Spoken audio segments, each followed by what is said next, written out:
The gavel came down before Margaret Ashby could raise her hand a second time, and just like that, the water-stained portrait leaning against the auction table belonged to her. She had paid almost nothing for it. 3 shillings, maybe less than the frame alone was worth. The other bidders in the cramped hall had barely glanced at it, their eyes fixed instead on silver candlesticks and a set of French chairs that promised a better return.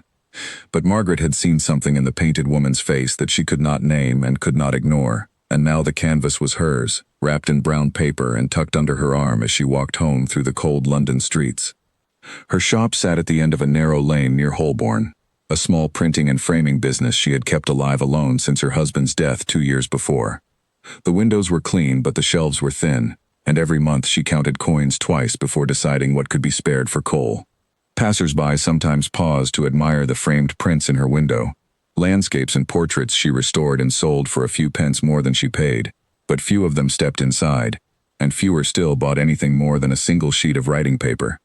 She told herself the portrait would sell for a modest profit once she cleaned it and fitted it with a new frame. Perhaps a collector would want it, or a family looking for an old face to hang above a mantel, pretending it belonged to some forgotten relation.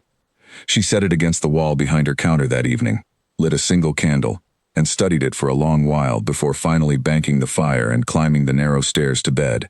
She had no idea, as she turned the lock on her shop door, that she had just brought something into her home that a duke would go to great lengths to take back. Sleep did not come easily that night. She kept thinking of the woman's face, the calm set of her mouth, the way the candlelight had caught her eyes and made them seem almost alive. It was a foolish thought, she told herself, the kind of fancy that came from being alone too often in a quiet shop. And yet she could not shake the sense that the portrait had been waiting for her specifically, among all the silver candlesticks and French chairs, to be the one who finally noticed it. The knock came the very next morning, sharp and impatient, before she had even unlocked the door. A man stood outside in a coat too fine for the lane, his boots polished, his manner stiff with the particular discomfort of someone who did not often visit places like this. He introduced himself as Mr. Barrow, in service to the Duke of Alderby, and said his employer wished to purchase a certain painting that Margaret had acquired the previous day. Margaret blinked at him. Which painting would that be? The portrait of the woman in blue, bought at the Fenwick estate sale. She had not expected anyone to know already, let alone care. It is not for sale, I only just brought it home. Mr. Barrow's expression did not change, but something in his posture tightened, as though he had rehearsed this conversation and had not expected refusal to be his first obstacle. His Grace is prepared to be generous. Very generous. Name a price. I have not even cleaned the frame. £50, he said, and the number landed in the small shop like a dropped plate. £50 was more than Margaret earned in half a year. For a painting she had bought for 3 shillings, water stains and all, a stranger was offering a small fortune, sight unseen, before breakfast. She should have said yes. Any sensible woman would have said yes and closed the door with her hands still shaking from the good fortune of it. But something about the offer felt wrong, the way a coin feels wrong in the hand when it is too light or too heavy to be real. No one paid £50 for a damaged portrait of an unknown woman, unless the painting itself was worth far more than money, and Margaret had learned, in 2 years of running a shop alone, never to sell something before she understood why someone wanted it so badly. I will think on it, she said, and closed the door before Mr. Barrow could offer more. Through the front window she watched him stand a moment longer in the lane, as though unsure whether to knock again, before turning sharply and walking away toward a waiting carriage she had not noticed until now. It was a fine carriage, dark and unmarked, the kind that belonged to men who did not wish to be recognized on ordinary streets. She watched it pull away, and felt her pulse quicken in a way that had nothing to do with the cold morning air. She did not open the shop that day. Instead, she carried the portrait to the back room, set it beneath the good light from the high window, and began carefully to clean away 2 decades of dust and grime, with a soft cloth and a steady hand. The woman in the painting emerged slowly, feature by feature, as though rising out of fog. She was young, perhaps not yet 30, with dark hair pinned loosely and a blue gown that had been the height of fashion some 20 years past. Her eyes held Margaret's the longer she looked, calm and direct, unafraid, as though she had chosen that exact expression for someone who would find her one day. There was no name on the frame, no plaque, no signature that Margaret could find, though she searched every inch of the wood and canvas edge. She even turned the portrait over and examined the back of the canvas, where a strip of old paper had once been glued and later torn away, leaving only a ragged edge and a few unreadable pen marks. Whoever this woman had been, someone had wanted her forgotten badly enough to strip away every trace of her identity, and yet not badly enough to destroy the portrait outright. It had simply been sold off, quietly, among the ordinary furnishings of an estate no one seemed eager to discuss. Margaret sat back on her heels and looked at the painted woman for a long moment. In her 2 years alone, running the shop, taking in whatever framing work came through the door, she had grown used to reading the small histories hidden in old objects, the initials carved into a jewelry box, the faded ink of a forgotten letter used as backing paper. Objects always told the truth eventually, even when people did not want them to.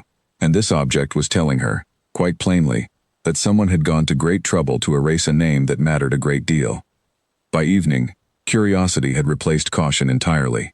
Margaret walked to the auction house where she had made her purchase, a cluttered building run by a heavy-set man named Mr. Coombe, who greeted her with the wary friendliness of someone used to seller's remorse. "Come to return it, have you?" he asked, already reaching for his ledger. "No, I came to ask where it was from." Mr. Coombe's friendliness dimmed slightly. He flipped through his book with less enthusiasm than before, running a thick finger down the columns until he found the entry. Fenwick Estate, old house out past Islington. Family cleared it out after the last owner passed, must be, 20 years back now, been sitting in storage since. We only got the lot last month when the new owners decided to finally empty the attic. Do you know who the woman is, in the portrait? No name given. Half the lots that come out of old houses are like that. Nobody bothers to ask, and by the time anybody wants to know, there's no one left who remembers. He paused, studying her with new interest. Why? Something the matter with it? Margaret thought of the £50, of Mr. Barrow's rehearsed urgency, of a duke who wanted a stranger's forgotten portrait badly enough to send a servant across the city before breakfast. "No," she said, "nothing at all. Only curious." She left before he could press further, but her mind was already turning the pieces over as she walked home in the fading light. Fenwick Estate. 20 years in storage. A Duke of Alderby willing to pay £50 for a painting he had never seen delivered to his door. She did not know yet that the Duke's name was Nathaniel Vane, or that he had spent that entire day pacing the length of his study, waiting for word from Mr. Barrow, dreading the moment when someone would finally look closely enough at an old, forgotten face to ask the one question his family had spent 20 years making sure no one would ever think to ask. The second knock came just after dusk, and this time it was not a servant. Margaret opened the door to find a tall man standing in the lane, his coat dark, his bearing unmistakably that of someone accustomed to rooms falling silent when he entered them. He did not give his name.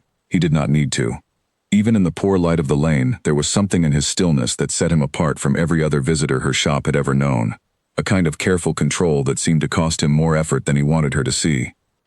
"Miss Ashby," he said, his voice even and controlled, though his eyes moved past her shoulder toward the back room, toward the painting he could not see but clearly knew was there. "I understand my offer this morning was insufficient. I have come to correct that mistake myself." Margaret stood in her doorway, one hand still on the frame, and felt for the first time the true weight of what she had bought at auction for 3 shillings. Whatever this portrait meant, it meant enough that a duke had come himself, at night, to stand in a shopkeeper's doorway and ask for it back. "Then you had better come in," she said, "and tell me why." He did not move at first. For a long moment he simply looked at her, as though weighing how much a stranger could be trusted with a truth he had guarded his entire life. The lane behind him was empty and dark, and somewhere further off a church bell marked the hour, slow and heavy, the only sound in the silence between them. Then he stepped past her into the narrow shop, and Margaret closed the door behind him, aware that whatever answer he gave, her quiet life had already changed beyond recognition. The Duke of Alderby stood in the middle of Margaret's small shop as though he had never once in his life stood in a room this size, and for a moment neither of them spoke. He looked at the shelves of paper and ink, at the framed prints leaning against the wall, at anything it seemed, except the covered portrait sitting behind her counter. "You have not asked my name," he said finally. "I did not need to. Mr. Barrow was quite clear about who sent him." A faint, humorless smile crossed his face. "Then you already know I am not a man used to being refused." "I imagine not." Margaret folded her arms, steadying herself against the strange thrill of having a duke stand uninvited in her shop at night. "You offered £50 this morning for a painting you had not seen. Now you have come yourself. I confess I am more curious than flattered." "Call it 75, he said. "I will send the money within the hour if you agree tonight. You still have not told me why."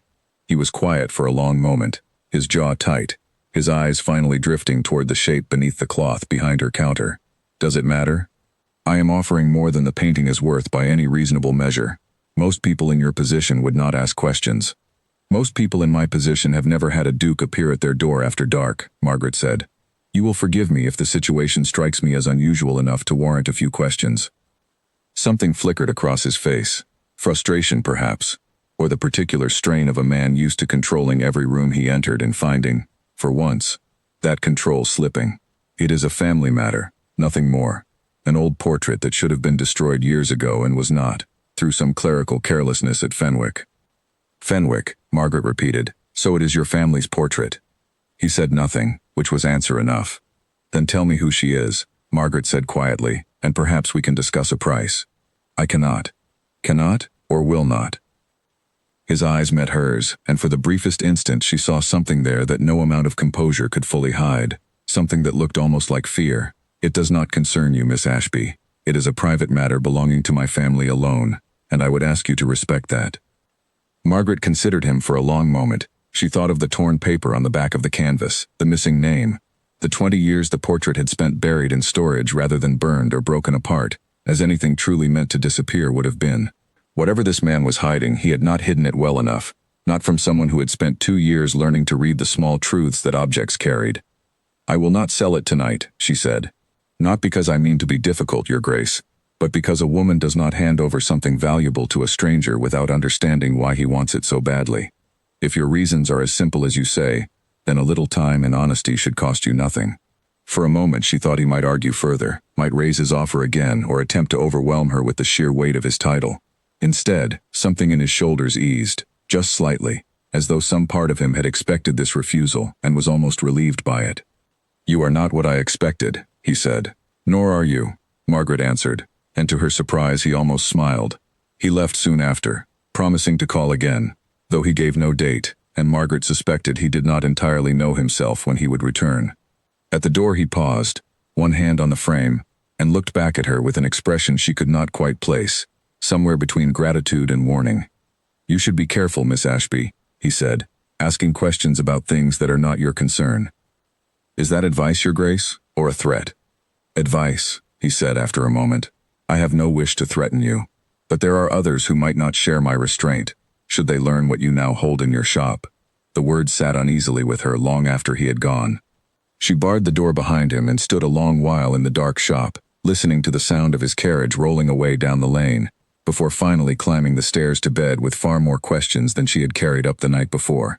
Others, he had said. She wondered who else might care so much about a forgotten portrait that they would frighten a stranger into silence rather than simply pay for it and be done. The next morning she opened the shop as usual, though her mind was far from the customers who came and went, ordering frames and inquiring about print costs.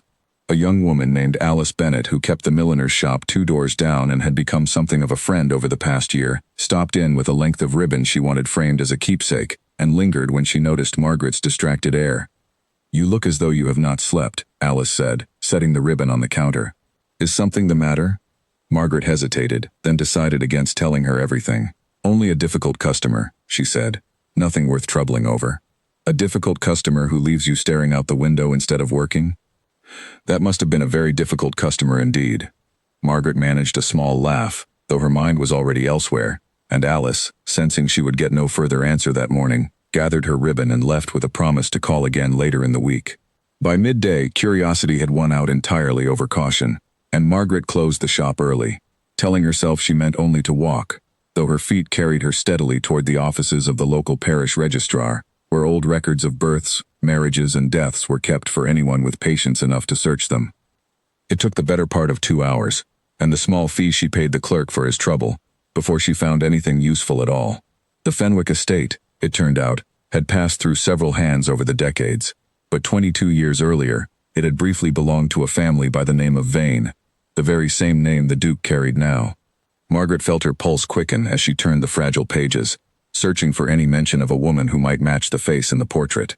She found a marriage record first, dated some 23 years past, joining a man named Edmund Vane to a woman whose name had been struck through so thoroughly with dark ink that only a few letters remained legible at the edges.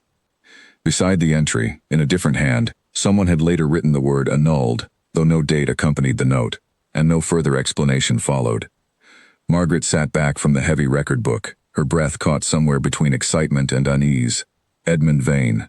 She did not know the name for certain, but she suspected, with a growing cold feeling in her chest, that Edmund Vane had been the Duke's father, and that whoever this struck-through woman was, she had once been his wife, before she was erased from the family's history so completely that even her name could no longer be read.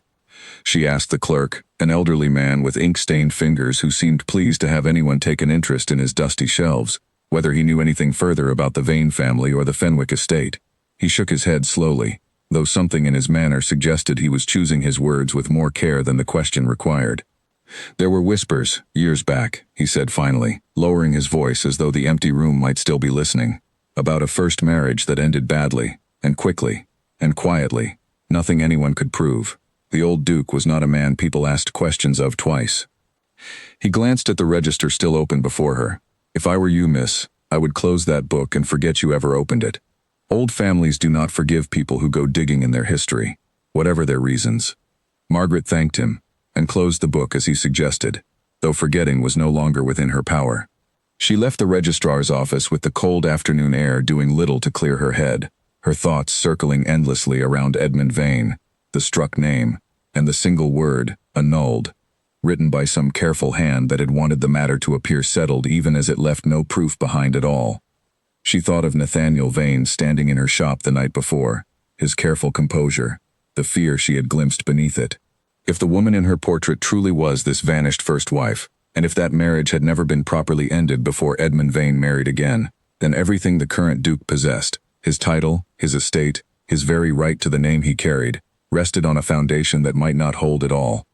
It was not her business, she told herself, walking home through the darkening streets with the weight of what she had learned pressing on her like a stone. She was a shopkeeper, not a solicitor, and certainly no one whose opinion mattered in matters of dukedoms and inheritance. And yet she could not stop thinking of the calm, unafraid eyes in the portrait, painted by someone who had clearly loved the woman enough to capture her exactly as she was, and then hidden away by someone who wanted the world to forget she had ever existed at all. A woman erased from every record, from every mantle, from every family Bible that might have carried her name forward, deserved better than to vanish twice, first from her own life and then from memory itself. Margaret did not know yet what she meant to do with what she had learned, whether to demand answers from the Duke, to hand the portrait over and wash her hands of the whole affair, or to keep searching until she understood the full truth of what had happened to the woman in the blue gown. But she knew, with a certainty that surprised her, that she would not simply forget, whatever the elderly clerk had advised. The lane was quiet by the time she reached her shop, the lamplighter already making his rounds 2 streets over, his small flame moving steadily from post to post in the gathering dark. Margaret let herself in and lit her own candle, casting a warm circle of light across the counter where the covered portrait waited exactly as she had left it that morning. When she reached her shop, she found a note pushed beneath the door, written in a hand too elegant to belong to Mr. Barrow. It contained only a few words, asking her to call at Alderby House the following afternoon, if she would be so kind, to discuss the matter of the portrait further. It was signed simply, Nathaniel.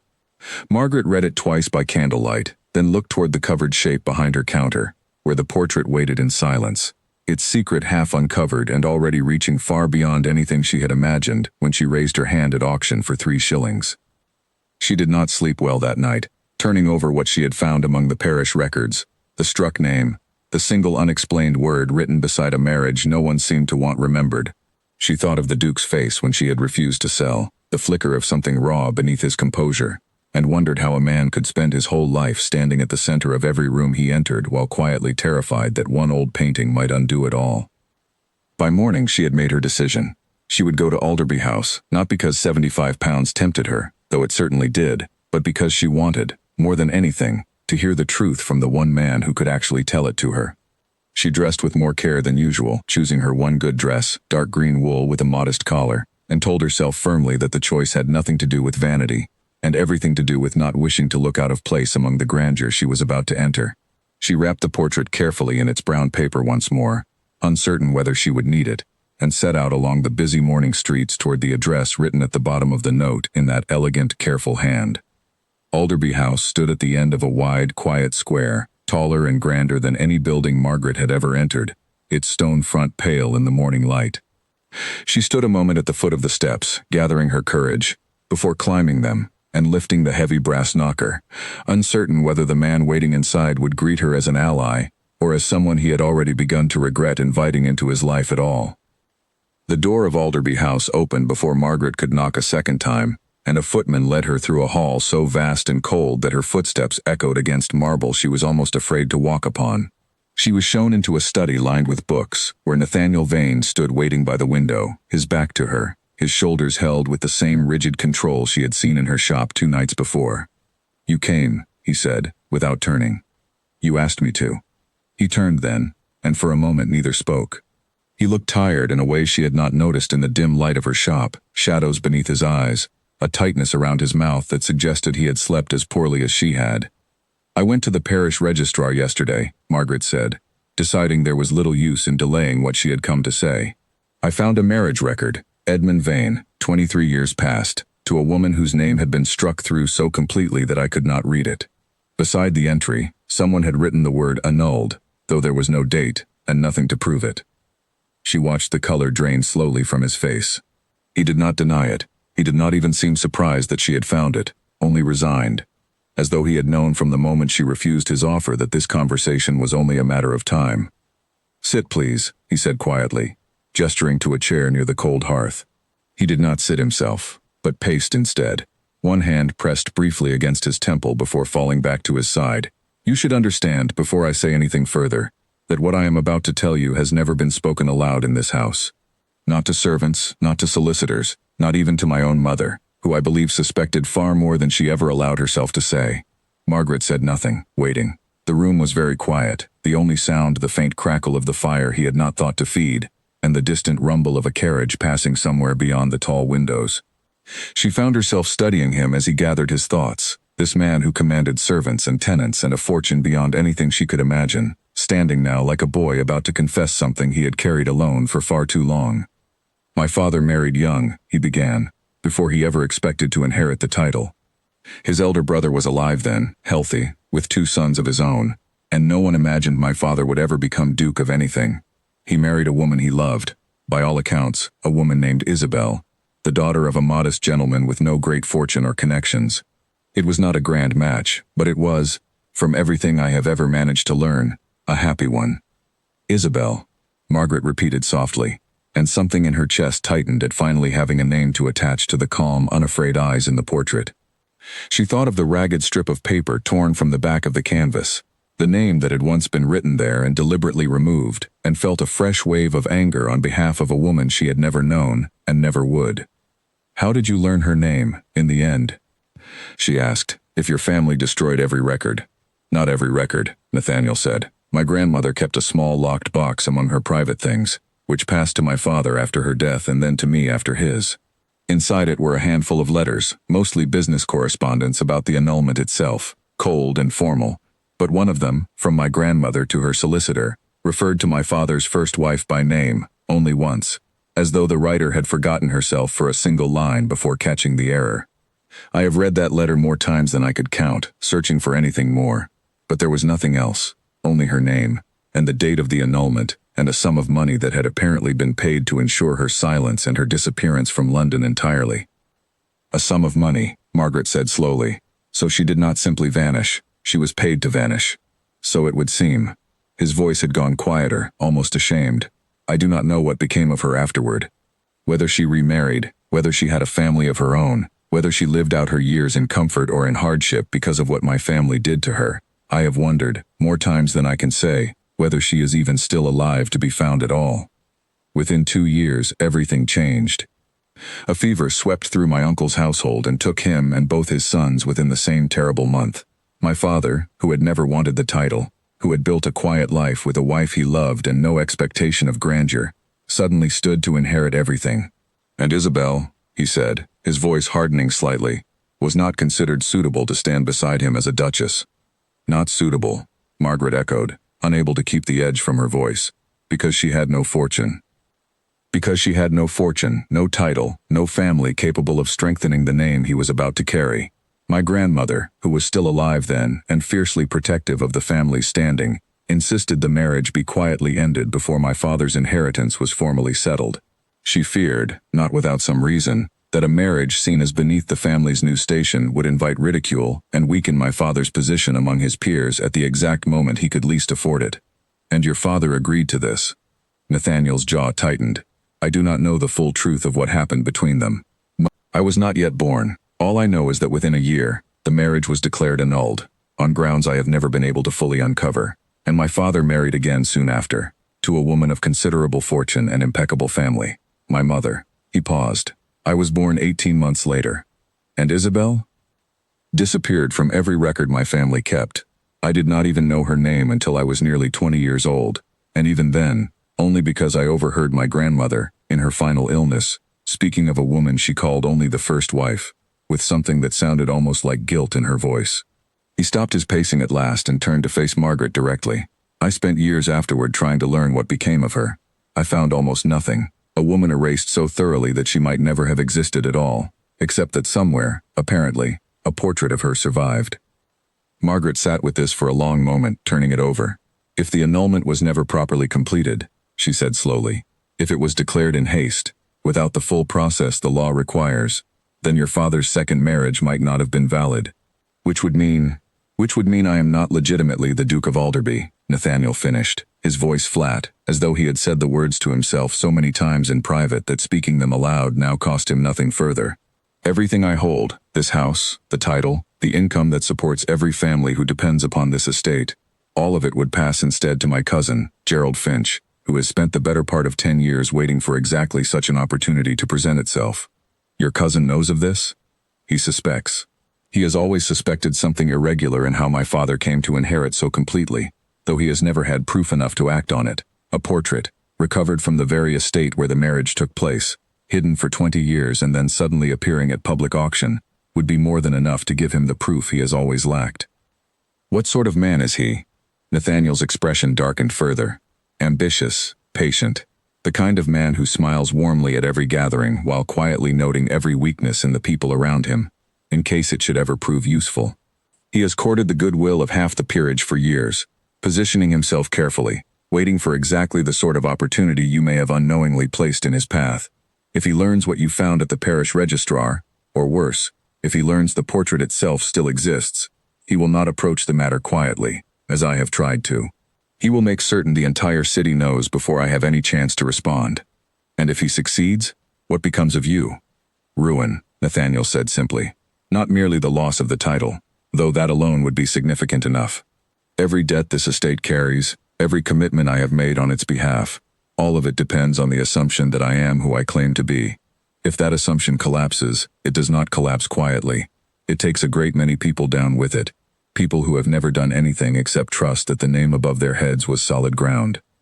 Margaret rose from her chair and walked to the window, looking out over the quiet square below, trying to fit this enormous, careful secret into everything she had seen and felt since the moment she had raised her hand at auction for 3 shillings.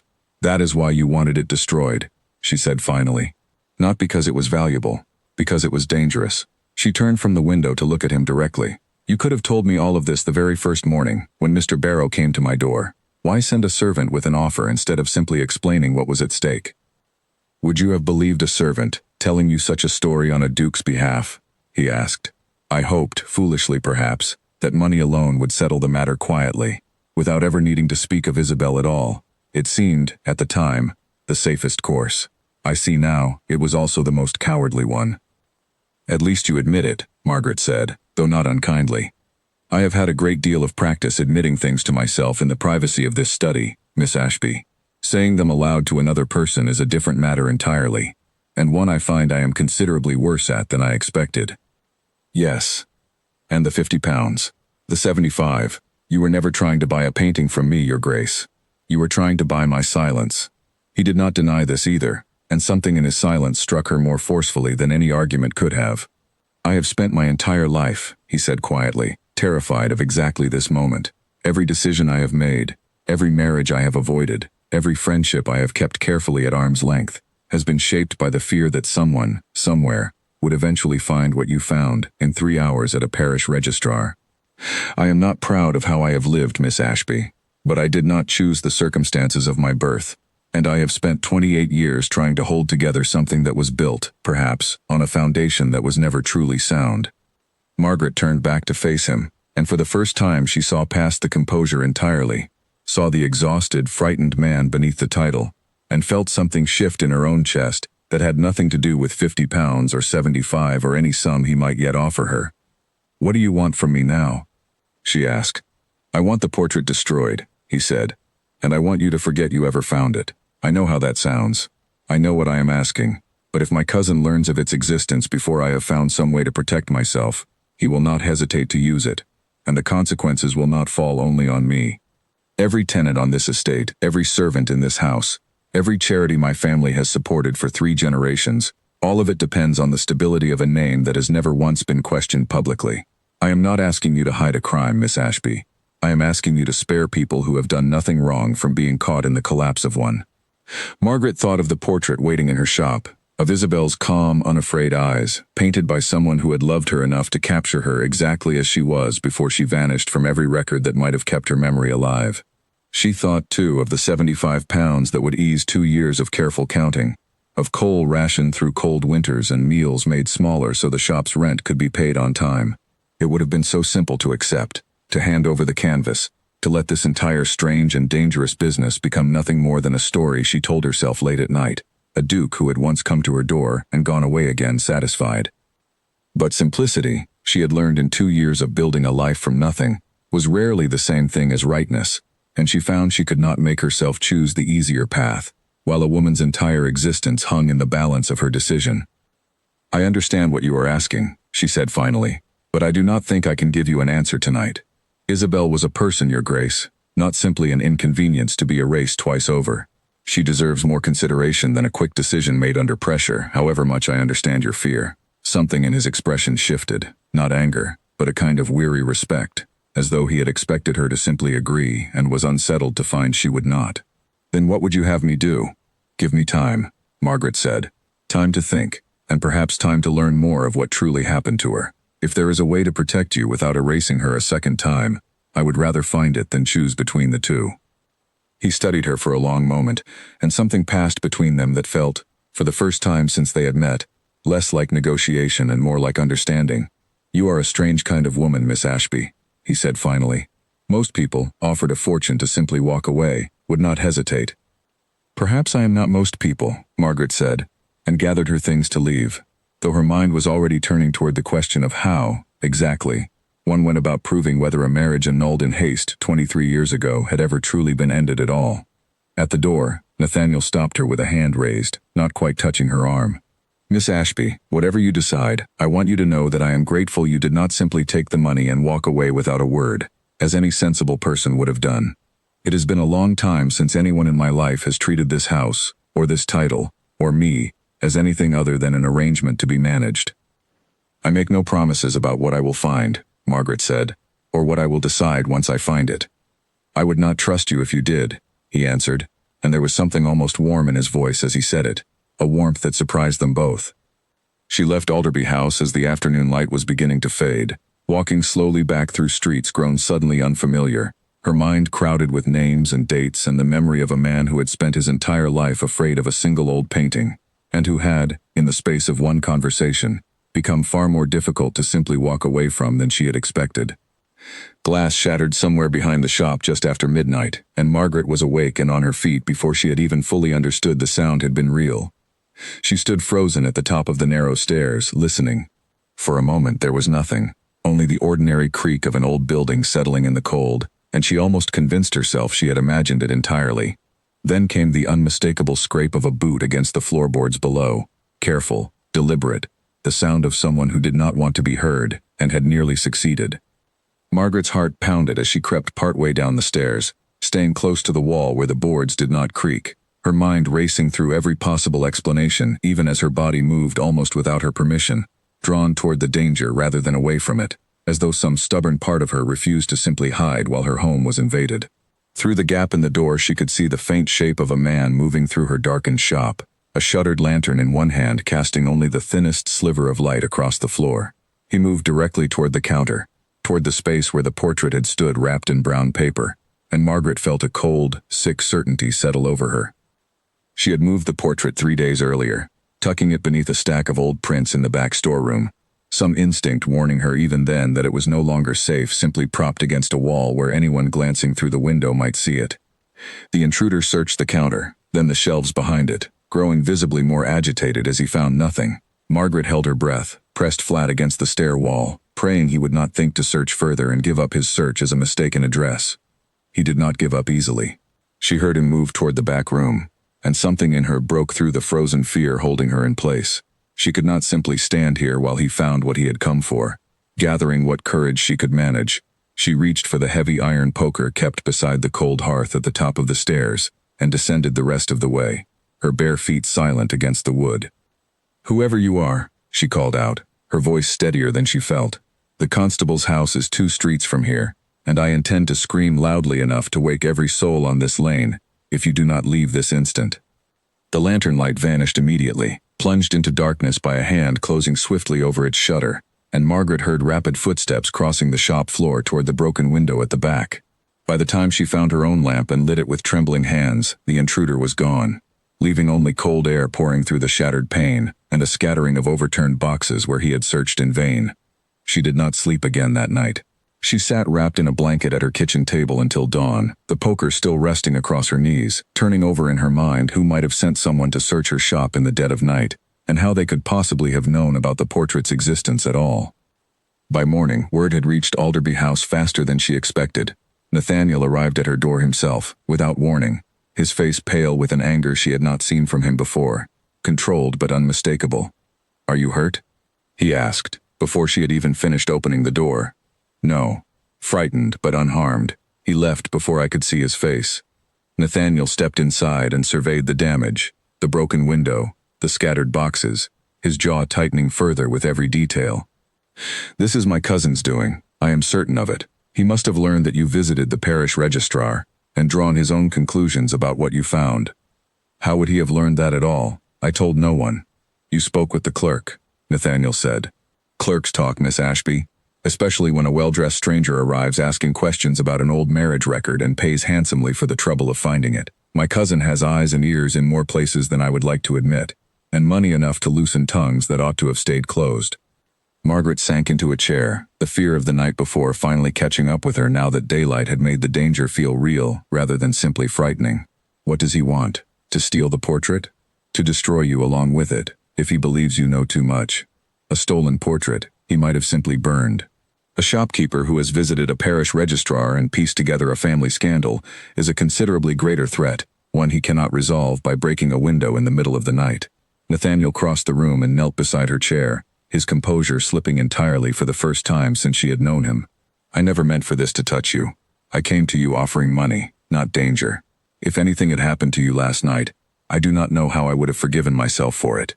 "Nothing happened," Margaret said, though her voice shook slightly as she said it. "I am unharmed." "This time," Nathaniel said grimly.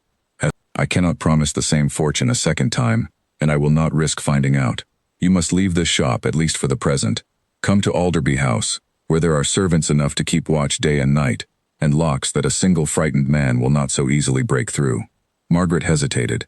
Every practical instinct told her to refuse, to insist on managing her own life and her own protection as she had managed everything else since her husband's death.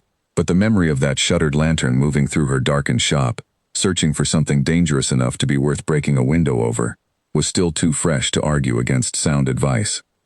"Only until this is settled," she said finally. "I will not abandon my shop entirely."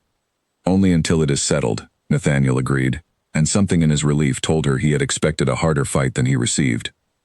She gathered what few belongings she needed, and the portrait itself, still wrapped carefully in its brown paper, and within the hour found herself installed in a quiet, comfortable room at Alderby House, farther from danger than she had been in days, though no closer to understanding how any of this might finally resolve itself. A carpenter arrived at her shop the same afternoon, sent by Nathaniel himself, to repair the broken window and fit a stronger lock to the back door before nightfall. Margaret watched from the doorway of Alderby House as a second servant carried the last of her framing tools inside for safekeeping, feeling strangely unmoored, as though her whole quiet life had been lifted out of its familiar shape and set down somewhere she did not yet recognize. She had built that shop with her own hands over 2 long years, And now, for however brief a time, she was a guest in a house grander than anything she had imagined stepping inside, let alone sleeping within. Her room was larger than her entire shop below, with a window overlooking a private garden still holding on to the last color of autumn. A young maid named Bess brought her supper on a tray that first evening, along with an apology that the household was not accustomed to guests arriving so suddenly, and Margaret found herself smiling despite everything, thinking that an apology for hospitality was the strangest thing anyone had said to her in days that had otherwise felt entirely governed by danger and secrets. The days that followed settled into an unexpected rhythm. Margaret took her meals with Nathaniel in a smaller dining room he preferred to the grand hall he said he rarely used except for formal occasions, and their conversations, which had begun so guarded and careful, slowly loosened into something closer to genuine ease. She learned that he read more than she expected of a duke, that he preferred quiet evenings to the parties his position required him to attend, that beneath the composed exterior he showed the world lay a man who had spent most of his life feeling like an imposter in his own house. "Did you ever want the title?" she asked him one evening as they sat before the fire in his study, the portrait resting against the wall nearby where he had insisted on keeping it close, as though guarding it now instead of trying to destroy it. "I never had the choice to want it or not," he said. "It arrived, and I managed it, as I have managed everything else in my life. I do not think I have ever asked myself what I actually wanted, Miss Ashby. There has never seemed to be room for the question." "There is room for it now," Margaret said quietly. He looked at her for a long moment, firelight catching the tired lines around his eyes. "Is there?" Neither of them answered the question fully that evening, though something had shifted between them that neither could quite name, a comfort growing, where wariness had stood only days before. Margaret found herself, more than once, forgetting entirely why she had come to this house at all, distracted instead by the particular way he laughed, quiet and surprised, whenever she said something that caught him off guard, or by the careful attention he paid whenever she spoke, as though her opinion mattered more to him than the opinions of men who had known him his entire life. One afternoon, walking together through the private garden while a light rain threatened but never quite fell, Nathaniel asked her about her husband, gently, as though unsure whether the question would wound her. "He was a good man," Margaret said. "Quiet, steady, not given to grand gestures. We built the shop together in our first year of marriage, and I loved him for how carefully he treated every small thing, every customer, every piece of paper that passed through his hands. He died of a fever, very suddenly, and I spent the first year after simply trying to remember how to run the business without him standing beside me." "You never considered giving it up? Finding a different way to live?" "I considered it every single day," she admitted. "And every single day I decided against it, because it was the last thing we had built together, and I was not ready to let it disappear along with him." She glanced sideways at Nathaniel, who was watching her with an expression she could not quite read. "I imagine you understand something of that. Holding on to a thing simply because letting go feels like losing more than the thing itself." "I understand it better than I would like to admit," he said quietly, and for a moment, the rain seemed to hold off entirely, as though the garden itself were listening to something it did not wish to interrupt. It was Alice Bennet who finally broke through the strange, suspended peace of those days, arriving at Alderby House 3 days later, with news that could not wait for a proper letter. "Your cousin," Alice said, breathless from having hurried across the city the moment she heard, addressing Nathaniel directly, though she had never met him before that afternoon, "has been telling anyone who will listen that the Duke of Alderby is hiding proof of his own illegitimacy, purchased quietly from an auction house, and hidden away, before it could be examined by anyone with the standing to challenge his claim." Margaret felt the color drain from her face. How could he possibly know already? "He does not know everything," Alice said, "only enough to make a great deal of noise about it. He has requested a formal inquiry among the peerage, to be held within the fortnight, where he intends to demand the portrait be produced as evidence." She looked between the two of them, sensing clearly that she had walked into something far more complicated than a simple message needed delivering. "Whatever this is, whatever you have both been hiding, I think you had better decide very quickly what you mean to do about it." Nathaniel rose slowly from his chair, all the careful ease of the past few days vanishing in an instant, replaced by the same controlled tension Margaret had first seen in her shop, the composure of a man staring directly at the collapse of everything he had spent his entire life protecting. Alice looked between them once more, clearly sensing she had stepped into the middle of something far larger than a family disagreement, and quietly excused herself to wait in the hall, leaving the two of them alone, with the weight of what had just been set into motion. Then we no longer have the luxury of time to decide quietly, he said. Whatever we choose now, Miss Ashby, we choose in front of the entire city. The fortnight passed faster than Margaret would have believed possible, each day bringing fresh reports of Gerald Finch's growing campaign across the drawing rooms and clubs of London, where he spoke openly now of scandal and stolen inheritance to anyone willing to listen. By the time the formal inquiry finally arrived, the entire city seemed to know some version of the story, twisted and exaggerated through repeated telling, though none of it yet touched the full truth that only Margaret and Nathaniel understood. They sat together in his study the night before the inquiry, the portrait uncovered between them for the first time in days, Isabel's calm eyes watching over a conversation that would decide far more than either of them had ever expected to carry. If I produce it tomorrow, Margaret said, your cousin will claim it as proof of everything he has accused you of. If I hide it, he may simply accuse you regardless, and without evidence to counter him, the accusation alone may do nearly as much damage. There is a third path, Nathaniel said slowly, though I confess I do not know if it will hold. My grandmother's letter mentions a solicitor who handled the annulment. If he is still alive, and if his records survived, they may show whether the process was ever properly completed, or whether it was rushed through improperly, as I have always suspected. You suspect it was invalid, Margaret said, not simply that it happened quickly. I have always believed my grandmother wanted the appearance of an ending far more than she wanted an actual one, Nathaniel admitted. She was not a patient woman, and the law's proper channels take time she was not willing to grant. If I am right, there may be a way to prove the annulment was never truly finished, which would mean Isabel remained your father's wife, Margaret finished, right up until the day he married again, making his second marriage the one that was invalid, not yours. Nathaniel's expression was carefully controlled, but Margaret had learned by now to read the tension beneath it. It is a fragile hope. I do not know if the solicitor still lives, or if his records exist at all after so many years. But it is the only path I can see that does not end with either my ruin or Isabel's memory buried a second time to protect it. Then we find him, Margaret said simply, before tomorrow, if it can possibly be done. It could not be done easily. The solicitor, an elderly man named Mr. Whitfield, had retired from active practice years before, and lived now in a small house on the edge of the city, difficult to reach and reluctant, when they finally arrived at his door well past dark, to discuss matters he clearly considered long buried. The journey there was tense and mostly silent, the carriage rattling over uneven roads while Nathaniel stared fixedly out the window, his hands clasped so tightly together that his knuckles had gone pale. Margaret watched him from across the small space, wanting to offer some comfort but uncertain what words could possibly ease a man about to learn whether his entire life had been built on solid ground or empty air. You do not have to come in with me, he said finally, as the carriage slowed before a modest house with a single lit window. Whatever he tells me, it may not be pleasant to hear. I did not come this far to wait outside in a carriage, Margaret said, and something in her firm, steady tone seemed to ease him slightly, as though her presence alone were enough to make the coming conversation bearable.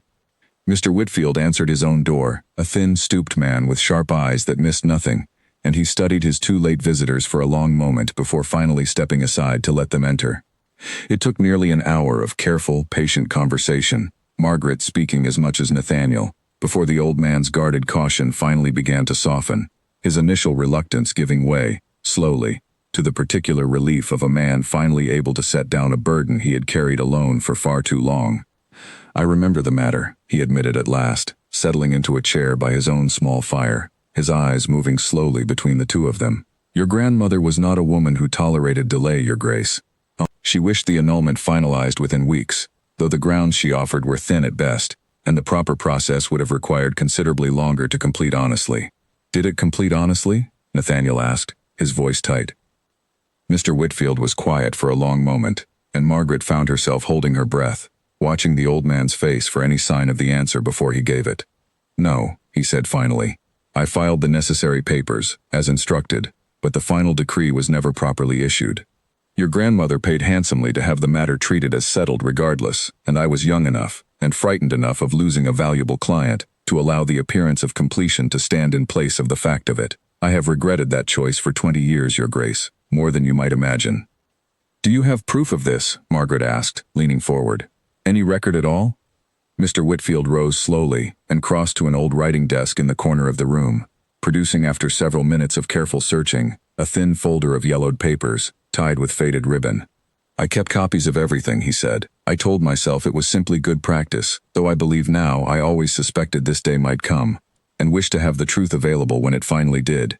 He handed the folder to Nathaniel with hands that trembled slightly. The final decree was never signed. Isabel Vane remained your father's lawful wife until the day he died, whatever anyone in your family chose to believe or pretend otherwise. Nathaniel stood very still, the folder held carefully between his hands, and Margaret watched 28 years of quiet, private terror finally begin to lift from his shoulders, replaced almost immediately by a new and different weight entirely. If Isabel remained legally married to my father, he said slowly, working through the implications aloud, then his second marriage, to my mother, was the one that was never valid, which would mean you were born to a marriage that had no legal standing, Mr. Whitfield finished gently. I am sorry, Your Grace. The truth rarely arrives in a shape convenient to anyone. Margaret watched the color drain from Nathaniel's face as the full weight of the discovery settled over him. He had come searching for proof that might save his claim to the title, and had found instead proof that seemed to destroy it just as thoroughly as his cousin's accusations ever could have. There is one more matter, Mr. Whitfield said before either of them could speak further. I did not learn of it until some years later, quite by accident, through a colleague who handled affairs in a different part of the country entirely. Isabel Vane, after leaving London, apparently sought her own resolution to the marriage. She petitioned for a proper annulment herself, through legitimate channels, some 3 years after she left your family's household. That petition, unlike your grandmother's hurried attempt, was granted in full, and properly recorded. Margaret felt her breath catch. 3 years after she left, which would have been approximately 6 months before your father remarried, Mr. Whitfield said, looking directly at Nathaniel now.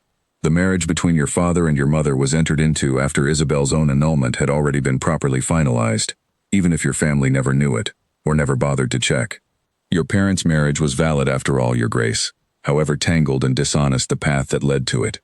The relief that passed over Nathaniel's face was so profound that Margaret felt it as though it were her own, a physical loosening of something that had been held tight for far too long.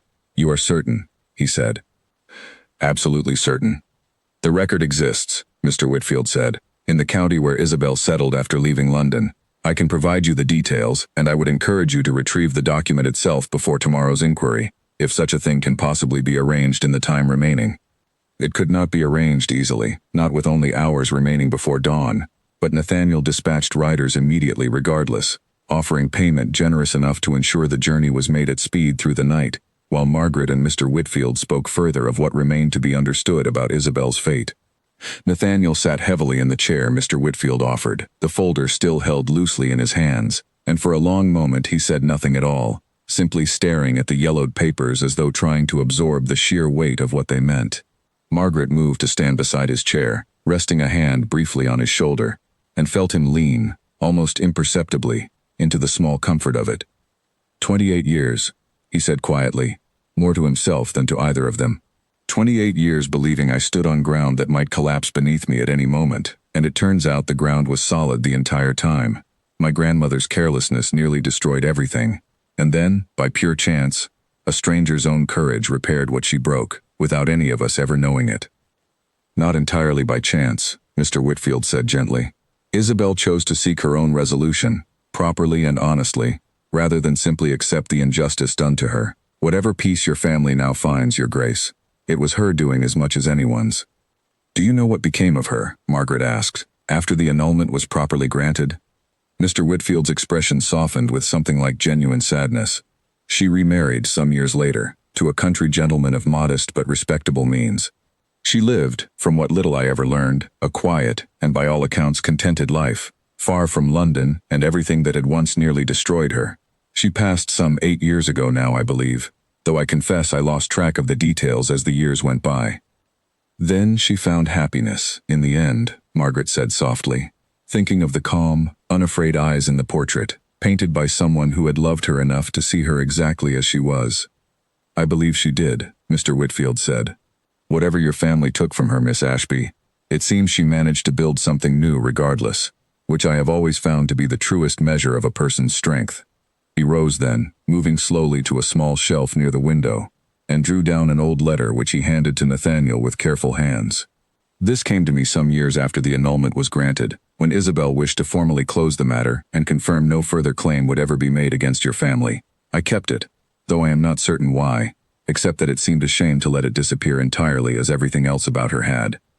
Nathaniel unfolded the brittle paper and read it in silence, his expression shifting through something Margaret could not fully name, grief and relief, and a kind of tenderness all at once. When he finally looked up, his eyes were bright in the lamplight. "She forgave him," he said quietly, "my father. She writes here that she bore him no ill will, that she hoped he found contentment, and that she herself had found more happiness in her new life than she had ever expected to recover. She does not sound like a woman who was broken by what my family did to her. She sounds like a woman who simply refused to let it define the rest of her life." "Then perhaps," Margaret said softly, "the kindest thing you can do now is make certain the world finally remembers her that way too." They left Mr. Whitfield's house well past midnight, the folder of papers held carefully between them, Nathaniel's relief tempered now by an exhaustion that seemed to reach all the way to his bones. In the carriage back toward Alderby House, he sat in silence for a long while, watching the dark streets pass, before finally turning to Margaret with an expression she had not seen from him before, open and unguarded in a way his composure rarely allowed. "None of this would have been found," he said, "if you had simply taken my money that first morning, and let the matter end there. I would have destroyed the portrait, and Isabel would have vanished completely, and I would have spent the rest of my life never knowing the truth that has just been handed to me tonight. You would have found another way, eventually," Margaret said, though she was not entirely certain she believed it. "I do not think I would have," Nathaniel said quietly. "I think I would have gone on exactly as I always had, afraid and careful and alone, until the fear finally caught up with me regardless. You did not simply refuse to sell a painting, Miss Ashby. You gave me back a truth I did not know I was allowed to have." Margaret said nothing for a long moment, watching him in the dim carriage light, aware of how close they sat, how much had changed between the frightened, guarded exchange of their first meeting and this quiet, honest closeness now. "Tomorrow will still be difficult," she said finally. "Your cousin will not simply abandon his accusations because the truth turns out to favor you." "No," Nathaniel agreed, "but tomorrow, I will face him with the truth in hand, instead of a secret buried beneath fear, and I find, strangely, that I am no longer half as afraid of that as I once was." He reached across the small space between them and took her hand, gently, as though asking permission even as he did it. "Whatever happens tomorrow, Margaret, I want you to know that these past weeks have given me something I did not expect to find in the middle of so much danger and uncertainty." Margaret did not pull her hand away. "And what is that, Your Grace?" "Someone willing to stand beside me and ask the harder questions, instead of simply accepting the easier answers," he said. "I did not know how much I needed that until you refused to sell me a painting for £50. Margaret felt her cheeks warm despite the cold night air seeping through the carriage window, and for a long moment neither of them spoke, the silence between them no longer uncertain but full, instead of something neither was quite ready to name aloud. She thought of the frightened, guarded man who had stood in her shop doorway only weeks before, offering £50 to make a problem disappear, and could hardly reconcile him with the man beside her now, his hand still holding hers, his composure finally settling into something that looked almost like peace. "I should be afraid of tomorrow," she said finally. "Your cousin will not simply retreat because the truth has turned against him. He has spent too many years building toward this moment to abandon it easily." "You should be afraid," Nathaniel agreed. "I certainly am. But I find the fear sits differently now, knowing I no longer carry it alone." He turned to look at her fully, the tired lines around his eyes softened by something warmer than exhaustion. "Whatever tomorrow brings, Margaret, I do not intend to face it as the same careful, guarded man who knocked on your door that first night. Isabel taught me something tonight, without ever meaning to, that the truth, however dangerous it seems, is worth more in the end than any comfortable silence built to hide it." The carriage rolled on through the quiet streets, and neither of them spoke again until Alderby House rose before them, its windows dark except for a single lamp left burning to guide them home, waiting now for whatever the following day would finally bring. The great hall where the inquiry was held had never felt smaller than it did the moment Gerald Finch rose to speak, his voice carrying easily across the assembled peers with the practiced confidence of a man who believed he had already won. Rows of lords sat in careful order along the polished benches, their faces unreadable, though Margaret could feel the weight of their curiosity pressing against her from every direction as she took her seat beside Nathaniel. "My lords," he began, "I stand before you not out of ambition, however my cousin may wish to paint my motives, but out of a simple and unavoidable duty to the truth. 23 years ago, Edmund Vane's first marriage was ended, under circumstances that were never properly recorded, never lawfully completed. I have spent years attempting to bring this matter to light, and only recently has proof finally surfaced, in the form of a portrait purchased at public auction, recovered from the very estate where this hidden marriage took place. Margaret sat beside Nathaniel in the front row of the assembled peers, the folder of Mr. Whitfield's papers held tightly in her lap, and felt every eye in the room turn briefly toward her as Gerald continued his careful, damning account. He spoke well, she had to admit, his words measured and persuasive, painting a picture of concealment and deceit that would have been entirely convincing had he possessed the full truth rather than only half of it. He described, at length, the suspicious timing of the portrait's sudden appearance at auction after 20 years hidden away, the shopkeeper who had purchased it and then, curiously, begun asking questions at the parish registrar within days. He made no accusation against Margaret directly, but the implication hung clearly in the air regardless, that she had been drawn deliberately into a scheme far larger than she understood, whether as an unwitting participant or a willing one. I ask this inquiry, Gerald finished, to demand the current Duke produce this portrait, and any records pertaining to his father's first marriage, so that the truth of his claim to the title may finally be properly examined. A murmur passed through the assembled lords, and Margaret felt Nathaniel's hand tighten briefly around hers beneath the table, before he rose to his feet, calm and steady in a way that surprised even her, given how little sleep either of them had managed the night before. "My lords," he said, "my cousin is correct about a great deal. My father's first marriage was indeed ended under irregular circumstances, hurried and improperly completed by my grandmother, who feared the match would weaken our family's standing at a moment she considered critical. I did not know the full truth of this matter myself until very recently, and I confess I spent a great many years afraid of exactly the accusation my cousin has just made." The room went very still, and Margaret could see the surprise on several faces at hearing a duke admit so openly to the very weakness his accuser had come to expose. "However," Nathaniel continued, "my cousin's investigation, thorough as it clearly was, stopped short of the full story. The woman in question, Isabel Vane, did not simply vanish into obscurity after my family's mistreatment of her. She sought, on her own initiative and through entirely proper legal channels, a formal annulment of her own, granted and recorded some 3 years after she left our household. I have here the record of that granting, along with a sworn statement from the solicitor who oversaw both the original, flawed attempt and the eventual, lawful one." He held up the folder, and a low murmur of surprise moved through the hall. "This proper annulment," Nathaniel continued, "was granted approximately 6 months before my father remarried, which means my parents' marriage, and therefore my own claim to this title, stands on entirely lawful ground, whatever my grandmother's earlier carelessness may have suggested otherwise." Gerald's confident composure faltered visibly for the first time since he had risen to speak. "This is easily fabricated," he said, though his voice had lost some of its earlier certainty. "A convenient document, produced at the exact moment it is needed most." "The document is not mine," Nathaniel said. "It was retrieved last night from county records, verified by the very solicitor who filed the original petitions on my grandmother's behalf 23 years ago, and who has agreed to appear before this inquiry personally to confirm its authenticity, should any lord present wish to question him directly." A stir moved through the assembled peers, several of them turning to murmur among themselves, and Margaret watched Gerald's face shift from confidence to something closer to alarm, as he realized how thoroughly the ground had shifted beneath his accusations. He glanced toward the doors of the hall, as though calculating whether some late arrival might yet rescue his failing argument, but no such rescue came. "There is more," Nathaniel said, before Gerald could recover his footing. "My cousin has spoken at length of concealment and deceit, and he is not entirely wrong to do so.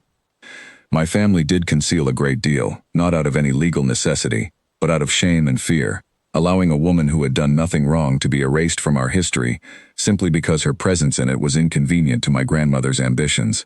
I do not intend to continue that concealment, whatever the cost to my own comfort." He turned then, gesturing to Margaret, who rose beside him with the wrapped portrait she had carried into the hall that morning, uncertain until this very moment whether he would ask her to reveal it at all. "This is Isabel Vane," Nathaniel said, unwrapping the canvas himself and turning it to face the assembled lords. "My father's first, and as it turns out, lawfully ended, marriage. She was treated cruelly by my family, denied even the dignity of being remembered honestly, And I believe this inquiry, and this family, owe her considerably more than the frightened silence we have maintained for over 2 decades. I will not pretend otherwise simply to protect my own comfort, whatever my cousin hoped to gain by exposing what I should have exposed myself, years ago. The hall fell into a heavy silence as the assembled peers studied the portrait, Isabel's calm, unafraid eyes meeting the room exactly as she had once, perhaps, hoped someone eventually would. Margaret felt tears prick unexpectedly at her own eyes, standing beside the painted image of a woman she had never known but had come, over these past weeks, to feel she understood better than almost anyone else in the room possibly could. An elderly lord near the front rose slightly from his seat, peering at the portrait with an expression of genuine recognition, and murmured something to his neighbor about having known Isabel's family many years before, a small detail that seemed, in that moment, to restore more dignity to her memory than any legal document possibly could. Gerald attempted to press his case further, insisting the entire account remained unproven without the solicitor's direct testimony. But the mood of the hall had shifted decisively against him, several lords openly questioning why he had pursued such a public and damaging accusation, without first securing the full facts himself. Mr. Whitfield, summoned earlier that morning at Nathaniel's request, was called forward within the hour, and confirmed every detail of the previous night's discovery, his careful, measured testimony leaving little room for further doubt among the assembled peers. By the time the inquiry finally concluded, well past midday, Nathaniel's claim to the title stood entirely unchallenged, while Gerald Finch found himself the subject of considerable private discussion regarding his judgment and motives, discussion that would follow him through London's drawing rooms for a great many months to come.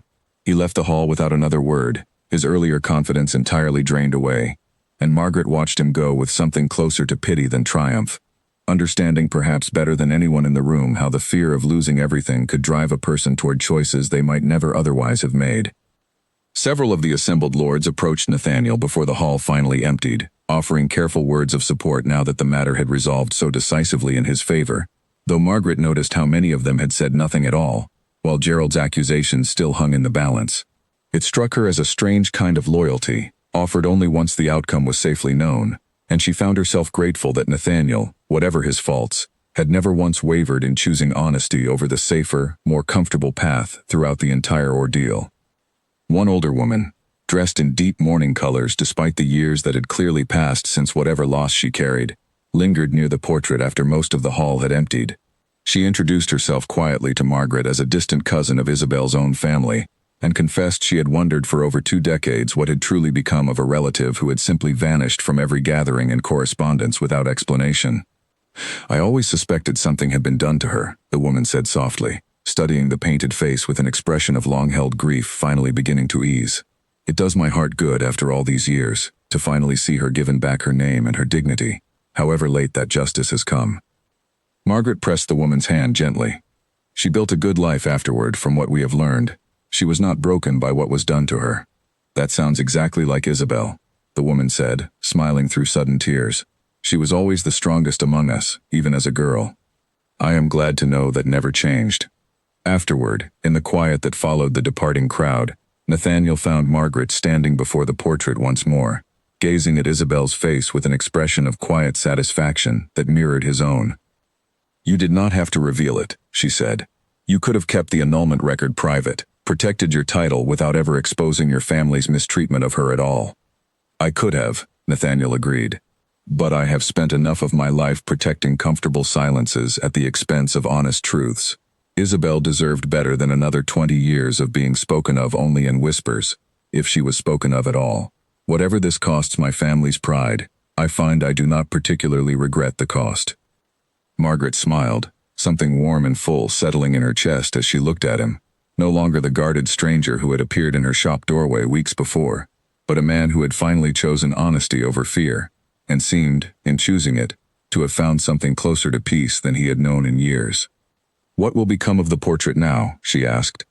"I intend to hang it in Alderby House," Nathaniel said, "somewhere it can be properly seen, with her name restored beneath it for the first time in over 2 decades. She was my father's wife, whatever the circumstances of how that ended, and she deserves to be remembered as part of this family's history rather than erased from it entirely." He paused, studying Margaret with an expression that had grown steadily warmer over the past weeks until it had become, she realized now, something she looked forward to seeing every single day. There is something else I would like to discuss with you, Margaret, though I confess I have been putting off the conversation until this matter was finally settled. Oh? Margaret felt her pulse quicken, though she could not yet guess what he meant to say. These past weeks have shown me something I did not expect to find, in the midst of so much danger and uncertainty, Nathaniel said, taking both her hands in his own. I came to your shop intending to buy back a painting and protect a secret. I leave this inquiry having found, instead, a woman whose honesty and courage changed the entire course of my life, and whose company I find I no longer wish to imagine my future without. He hesitated only briefly, the last trace of his old careful composure giving way entirely. I am asking, Margaret, whether you would consider becoming my wife, not as any grand political arrangement, but simply because I cannot imagine facing the rest of my life without you beside me to ask the harder questions. Margaret felt her breath catch, the weeks of fear and danger and careful discovery, all giving way suddenly to something far simpler and far more overwhelming. You are certain, she said softly, that a shopkeeper is what a duke truly wants, standing beside him. I am entirely certain, Nathaniel said, that you are exactly what I want, whatever title you carry or do not carry alongside it. He smiled, warm and unguarded, the smile of a man who had finally set down a burden he had carried alone for far too long. Isabel taught me, in the end, that a marriage built on honesty is worth considerably more than one built on convenience or comfortable silence. I would rather have the first, with you, than the second with anyone else London might consider a more suitable match. Margaret laughed, the sound bright and unguarded in the quiet hall, and answered him with a simple, certain yes, sealing beneath Isabel's watchful, painted gaze, a promise built on exactly the honesty that had finally set them both free. Outside, the afternoon sun had broken through the earlier clouds, spilling warm light across the square as they finally left the hall together, the portrait carried carefully behind them by a footman under Nathaniel's instruction, bound now for a place of honor, rather than a shadowed corner meant to keep her memory hidden away. Margaret glanced back once at the grand doors closing behind them, thinking of everything that had begun with 3 shillings and a stranger's forgotten face, and found she could not quite believe how far that single small decision had carried her. Alice will never forgive me if she hears the news from anyone but myself, Margaret said, laughing softly as they climbed into the waiting carriage. I promised her the full story the moment it was finally settled. Then we shall call on her directly, Nathaniel said, though I suspect half of London will know before we manage to tell a single soul ourselves. News of this kind rarely stays quiet for long, particularly after an inquiry as public as the one we have just endured. Let them talk, Margaret said, settling beside him as the carriage pulled away from the square. I find I no longer mind being spoken of, so long as what they say is finally the truth. Nathaniel took her hand once more, threading his fingers through hers with an ease that would have seemed impossible only weeks before, when she had stood frightened and uncertain in her own doorway, wondering why a duke had come to claim a painting she had bought for almost nothing. The truth, he said quietly, has served us rather well, all things considered. It has, Margaret agreed, resting her head briefly against his shoulder, as the carriage carried them both toward whatever came next, no longer strangers bound together by fear and secrecy, but 2 people who had chosen, deliberately and together, to build something honest out of everything the past had tried so hard to bury. Snow fell softly over Alderby House on the morning of the wedding, dusting the gardens white and settling in a fine layer across the carriages already gathering along the square outside, though inside the great hall was warm with candlelight and the low, happy murmur of guests waiting for the ceremony to begin. Margaret stood before the tall mirror in her old room, the same room she had first slept in as a frightened guest fleeing a broken window, now transformed for the occasion with garlands of winter greenery and a gown of pale gold silk that Alice had helped her choose weeks before. Alice fussed now with the final pins in her hair, chattering nervously in a way that betrayed her own excitement nearly as much as Margaret's. You are shaking, Alice said, catching Margaret's hand in hers and holding it still. Are you certain about this? It is not too late to change your mind, whatever half of London might say about it afterward. I have never been more certain of anything, Margaret said, and found, to her own surprise, that it was entirely true. The nervousness she felt was not doubt, but simple anticipation, the particular flutter of standing at the edge of a life she had never imagined for herself, and finding she wanted it with her whole heart regardless. Downstairs, Nathaniel waited near the hearth in his study, dressed in dark blue that Margaret would later tell him suited him better than any of his usual formal black, pacing slightly despite his efforts to appear composed. Mr. Whitfield, invited as an honored guest for the role he had played in uncovering the truth that had freed them both, stood nearby offering quiet, amused observations about the particular anxieties of grooms he had witnessed over the course of a long career handling other people's affairs. "She will not change her mind," Mr. Whitfield said, not for the first time that morning. "I have known a great many people in my years of practice, Your Grace, and I have rarely seen anyone as certain of a decision as that young woman is of you." "I know," Nathaniel said, though he continued pacing regardless. "I simply find I cannot quite believe my own good fortune, after so many years spent expecting only the worst." The ceremony itself was small and quiet, exactly as Margaret had asked, attended only by those who mattered most, rather than the vast crowds of society acquaintances that a duke's wedding might ordinarily have demanded.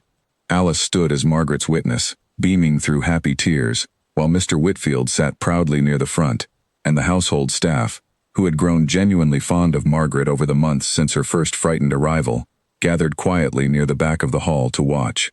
Bess, the young maid who had once apologized so earnestly for the household's unpreparedness that first strange evening, wept openly through the entire ceremony, insisting afterward that she had simply caught a chill, though no one in the room believed her for a moment. The portrait of Isabel Vane hung above the mantel where the ceremony took place, her name finally restored beneath the frame in careful gold lettering, her calm, unafraid eyes watching over the small gathering, as though she had somehow always known this moment would eventually come. Nathaniel had insisted on the placement himself, wanting her presence felt at every important occasion the family would celebrate from this day forward, a quiet, permanent correction to 20 years of enforced silence. "I like to think she would have approved," Nathaniel said quietly, as he and Margaret stood together afterward, admiring the portrait in the fading afternoon light, while their small gathering of guests enjoyed refreshments in the adjoining room. "Of all the strange ways a person might finally be brought home." "I think she would have liked you," Margaret said, leaning against him comfortably, in a way that had become entirely natural over the months of their courtship. "Whatever your grandmother's fears about suitability, I do not think Isabel was ever the kind of woman who cared much for titles and fortunes over honest affection." "No," Nathaniel agreed. "I do not believe she was." The months that followed settled into a life neither of them had quite expected, but both had come, quickly, to treasure deeply. Margaret's shop remained open, though she visited it now only a few days each week, having trained a capable young assistant, a serious, careful girl named Charlotte Finch who happened, by pure coincidence of surname alone, to share nothing else in common with the disgraced cousin whose scheme had so nearly cost Nathaniel everything. Under Charlotte's steady daily management and Margaret's occasional guidance, the small printing and framing business began, slowly, to flourish in ways it never had, while Margaret struggled to manage it entirely alone.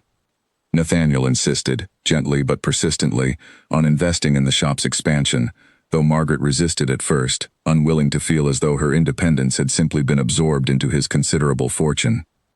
They settled eventually on an arrangement that satisfied them both, Nathaniel providing the funds for a larger storefront and better equipment, while Margaret retained full authority over every decision made within it, a partnership built on the same honest footing that had brought them together in the first place.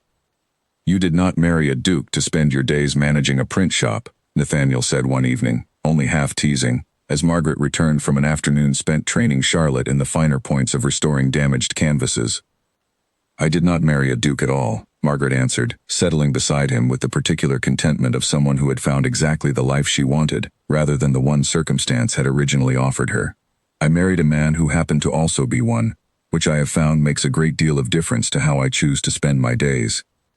Gerald Finch, disgraced but not entirely ruined, retreated eventually to a modest estate in the country, his ambitions for the dukedom permanently extinguished, though his fortune remained sufficient to maintain a comfortable, if considerably quieter existence, far from the drawing rooms where his reputation had once carried such careful weight. Word reached Alderby House occasionally of his quiet life there, of a small local reputation for fair dealing with his tenants that surprised nearly everyone who remembered his earlier ambitions, as though the collapse of his grander schemes had freed him, in some unexpected way, to become a more honest version of himself. Nathaniel, to Margaret's quiet surprise, insisted on maintaining a distant but civil correspondence with his cousin, unwilling to let old bitterness fester indefinitely between the only close family either of them had left. "He was wrong to do what he did," Nathaniel said, when Margaret asked him about it one winter evening, as they sat together before the fire, in what had once been his lonely study, and had become, gradually, a room filled with the comfortable evidence of two lives now built together. Books, and papers, and small shared belongings, scattered in the easy disorder of genuine domestic happiness. But I understand, better than I once did, how fear can drive a person toward choices they might never otherwise make. I do not forgive him entirely, but I find I no longer wish to carry the anger either. That sounds like something Isabel might have said, Margaret observed. Perhaps I have learned more from her portrait than I realized, Nathaniel said, smiling. By the following autumn, Margaret found herself standing once again before Isabel's portrait, though this time with considerably more personal news to share than she had ever expected to bring before a painted stranger. She rested a gentle hand against her own middle, still barely showing beneath her gown, and studied the calm, steady eyes that had started this entire remarkable chain of events with nothing more than a stranger's curious glance at an auction table. "We will tell her about you," Margaret said softly, to the small, unseen presence beginning to grow within her, and about the courage it took for a woman to insist on being remembered honestly, whatever the cost. I hope, whoever you become, that you inherit at least a little of that same stubbornness. Nathaniel found her there a few minutes later, and needed only to see her face to understand immediately what she had come to tell him. Whatever composure he had spent a lifetime perfecting dissolved entirely in that moment, replaced by an open, unguarded joy that Margaret had come to treasure more than any fortune or title the world might have offered her instead. "A child," he said, his voice unsteady with wonder. "Truly, truly," Margaret confirmed, laughing as he swept her carefully into his arms, mindful even in his overwhelming happiness of the news she had just shared. Their daughter was born the following spring, in the same quiet room where Margaret had once hidden during her first frightened night at Alderby House, and they named her Isabel, without any need for discussion between them, both understanding instantly that no other name would ever have suited her half so well. She grew up beneath the watchful gaze of her namesake's portrait, told from an early age the full story of the courageous woman who had once been erased, and then, through nothing more than a shopkeeper's stubborn refusal to look away from an uncomfortable truth, finally restored to the family she had always rightfully belonged to. And whenever visitors to Alderby House paused before the portrait hanging in its place of honor above the mantel, asking after the calm, unafraid woman painted there, Margaret would tell them the whole story from the very beginning.